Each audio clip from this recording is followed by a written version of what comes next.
This is a follow-up video to the derivative of arcsine. We will demonstrate the derivative of arccosine and the derivative of arctangent in a very similar fashion. Let's take a look at arccosine. We start by letting cosine inverse x equal to theta, similar to the previous video, and isolate cosine theta as an expression x over 1, labeling a right triangle with that information where the adjacent side to that theta is x, hypotenuse 1, and we solve for the third side, which I labeled as b, using Pythagorean theorem, and I strongly encourage you to pause the video to verify that setup to make sure that makes sense. And once you're ready to go, I prefer labeling b as square root of 1 minus x squared, so we have all three sides of our triangle labeled. Now let's go back to cosine theta equals x over 1. We take the derivative of that step with respect to x. The derivative of cosine theta is negative sine theta, multiplied by the derivative of theta with respect to x due to chain rule. And the right-hand side is the derivative of x with respect to x, which is just 1.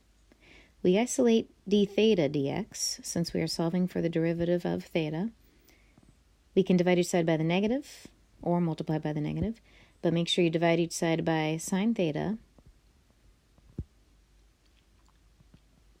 And then turn to the diagram to find an expression for sine theta being opposite over hypotenuse. Opposite is the square root of 1 minus x squared.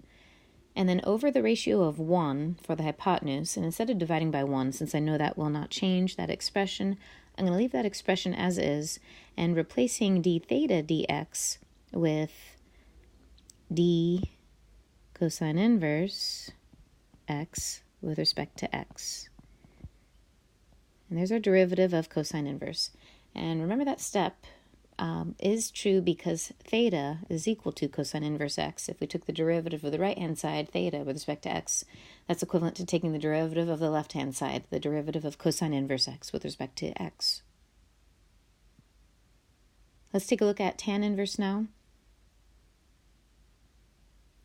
Again, labeling theta on a triangle, a right triangle, with the information provided. I strongly encourage you pausing the video to confirm that that's what the third side would be if you had to solve for an expression of the third side being the hypotenuse, which I labeled as c. Once you've confirmed it, c being the square root of 1 plus x squared, we can proceed to finding the derivative of tan theta with respect to x. The derivative of tangent theta is secant squared theta multiplied by d theta dx equals derivative of x with respect to x is 1. Isolating d theta dx, we will do that by dividing each side by secant squared theta. And 1 over secant squared theta can be replaced by cosine squared theta, the reciprocal identity. And cosine theta we can represent on the triangle. Cosine theta looking to adjacent over hypotenuse. Adjacent is 1 over hypotenuse, square root 1 plus x squared. That is an expression representing cosine theta. Don't forget to square it. When you square the numerator, you get 1, and when you square the denominator, you get 1 plus x squared. Hence the derivative of theta with respect to x, which represents the derivative with respect to x of tan inverse x, is equal to 1 over 1 plus x squared.